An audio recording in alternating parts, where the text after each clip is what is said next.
tous les amis, j'espère que vous allez bien aujourd'hui. Petite présentation rapide donc de la box Snowwolf 200 watts. Donc une box 200 watts qui fonctionne pas avec des batteries LiPo, qui fonctionne comme la variante, qui fonctionne donc avec des accus classiques 18650. Voilà. On va se retrouver en gros plan, je vais vous faire le déballage, je vais vous montrer un petit peu ce qu'il y a dans le coffret, ça va vite être fait.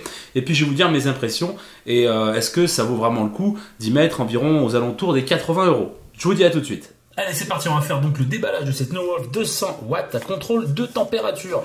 Bon, petit packaging en carton, comme d'habitude. À l'intérieur, on va retrouver une petite notice qui va vous dire comment mettre les accus, patati patata.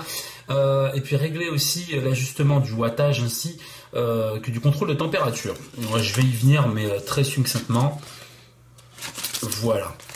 Ensuite, ça c'est quoi ça? Petite garantie, voilà. De 30 jours. Attention. Voici, et puis bah tout simplement, on retrouve donc la box. Alors, je vais vous faire le tour. Alors, on a une petite inscription Snowwolf 200 watts, donc sur le côté, c'est fait avec une gravure laser, mais elle est vraiment pas profonde du tout. C'est-à-dire que bon, je pense que elle peut commencer un petit peu à s'estomper à force d'y mettre dans la poche, mais enfin voilà quoi. Alors, elle est faite en acier et puis en aluminium. Le problème, c'est un peu comme la variante. De chaque côté, vous avez donc, c'est joli, hein, si on veut aller par là. D'un côté, c'est joli, mais alors ça prend toutes les traces de doigts. Bon, je pense pas non plus que c'est un défaut en soi. Enfin, je le perçois pas comme ça, mais bon, c'est vrai que bon, elle est amoureuse des traces de doigts. Donc, on a un pin qui est un pin réglable, un pin flottant. Voilà, avec une connexion en laiton à l'intérieur. Je sais pas si on va bien pouvoir le voir. Voilà. Et puis on a un capot, donc bon bah les trous de désgazage, hein, logique. Et puis on a un capot qui est aimanté. Alors il y a une petite nervure où vous allez pouvoir mettre votre ongle, hop, et puis l'ouvrir. Alors les aimants, hein, c'est il y a 4 aimants, hein. Enfin 4 là et 6 au total. C'est des aimants qui sont vraiment costauds, hein. Ça bouge pas. La box ça bouge pas du tout. Voilà. Donc on retrouve la box comme ça. C'est assez bien fini à l'intérieur, hein. Il y a un cache donc qui vient tout cacher la partie donc électronique. Et donc vous avez donc le support accu. Alors faites très attention parce que c'est plus moins et plus moins. C'est-à-dire ils sont de chaque côté sont inversés les accus. Bon, il y a un contrôle de polarité, hein. Protection au niveau d'inversion des accus. Donc là-dessus il n'y a pas de souci. Alors pour mettre les accus c'est très simple. Alors autant vous dire de mettre de très bons accus, hein, si vous voulez commencer à monter à des watts vraiment importants. Vérifiez bien votre montage. Franchement, les copains, faites pas les cons. Voilà, parce qu'on peut vite se faire sauter la gueule si vous appliquez un mauvais montage avec des mauvais accus, hein. Voilà, donc regardez bien, il y a des tableaux sur internet, des comparatifs avec les accus. Regardez bien à combien vos accus peuvent décharger, voilà, et à combien vous allez pouvoir descendre au maximum. Voilà, et donc là, on a juste à remettre ça, vous allez voir, toc, et puis ça bouge pas, mais alors ça bouge pas du tout.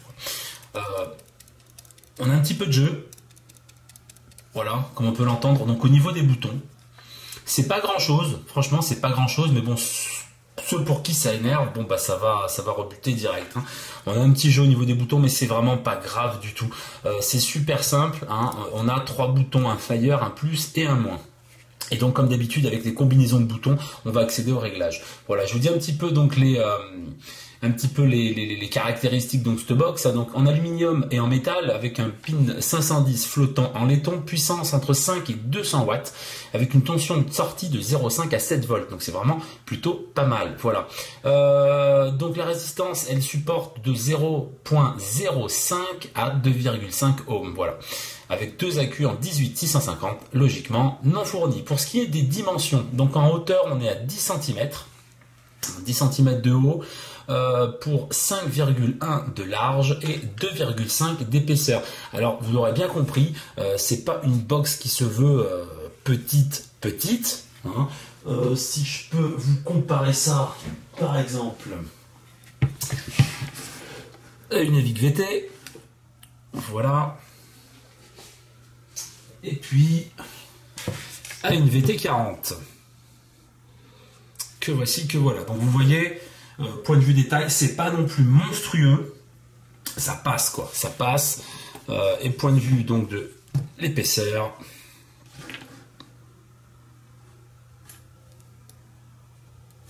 Voilà ce que ça donne quoi. Vous voyez, c'est pas non plus monstrueux, mais bon, c'est vrai que ça reste une box quand même assez massive.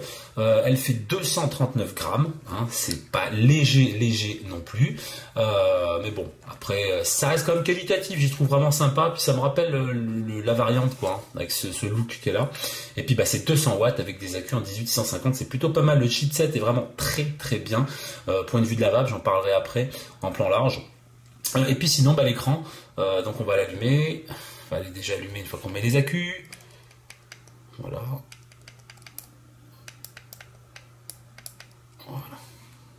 Là, je l'éteins. Ça, vous voyez à peu près à quoi ça ressemble. L'écran fait 2,5 par 0,7 de haut. C'est un petit écran, c'est pas un écran ultra grand.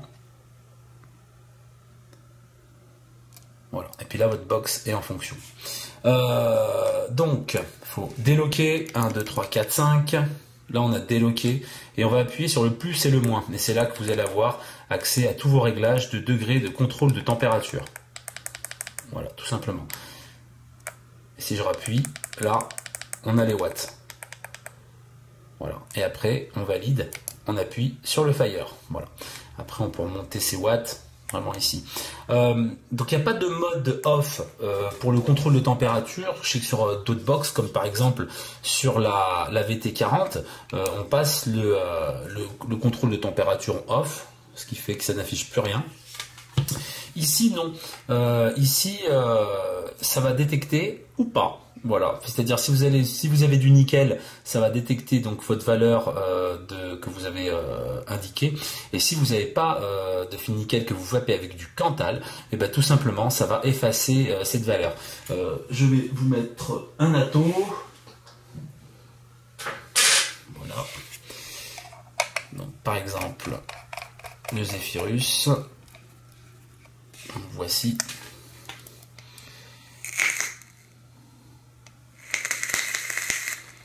Je vais faire un petit peu. Voilà. Vous voyez, bon, ça met un tout petit temps. Et voilà, maintenant quand je vape, ça m'enlève le contrôle de température. Tout simplement parce qu'à l'intérieur, j'ai du Cantal. Voilà, donc une bonne box. Un peu gros, un peu massif, ça va plus être destiné, à mon avis, hein, à un usage intérieur. Hein. Bien sûr, vous pouvez l'emmener. Je la trouve nettement supérieure à l'IPv4, mais alors sans aucun problème. Elle est plus belle, elle est un peu plus grosse, elle est plus lourde, mais moi je trouve la vape dessus beaucoup plus agréable en Cantal. Hein. Voilà. Et ben voilà, je pense que j'ai dit à peu près les grandes lignes sur ce Snowwolf 200 watts. Et puis je vous retrouve en plan large. À tout de suite. Bien, ça y est, vous avez vu donc la box, un petit peu comment ça fonctionne. Ça marche plutôt pas mal. Ça fait maintenant un petit moment que je l'ai. Bon, je l'ai prêté à un pote parce que lui, il va pas avec du nickel. Je voulais faire la vidéo avec lui. Bon, malheureusement, ça s'est pas fait. Mais on a dit du bien. On a du bien pour le contrôle de température. Voilà. Moi, je vous parle plutôt de la vape quotidienne avec du Cantal et tout, vu que je vape qu'en Cantal. Elle marche très bien, ça va super bien, vraiment une vape très agréable. À comparer de l'IPv4, franchement, comme je l'ai dit tout à l'heure, bah, la vape c'est un cran au-dessus, sans aucun problème. La vape est lisse, c'est punchy, c'est tout ce qu'on veut. L'autonomie est très bonne, logique, double accu, mais je trouve qu'elle économise quand même relativement bien les accus. Je tiens super longtemps avec mes deux accus. Et puis voilà, puis la finition est très bien, hein. Ça tombe tout pile poil en aluminium, je trouve ça très joli. Bon, elle coûte 80 $ environ, ça fait pas non plus trop cher, hein. Elle est dispo chez Gearbest. Maintenant, vous avez sur d'autres sites internet, des fois il y a des promos et je l'ai vu à 40 et quelques dollars. Alors pour 40 $, autant vous dire, autant vous jeter dessus directement parce que ça reste vraiment un très bon achat. Et puis bah voilà, une petite box pour la maison ou alors en déplacement, certes, si vous avez des poches assez grandes quand même parce que c'est quand même massif quoi. Hein. Sur une petite vape.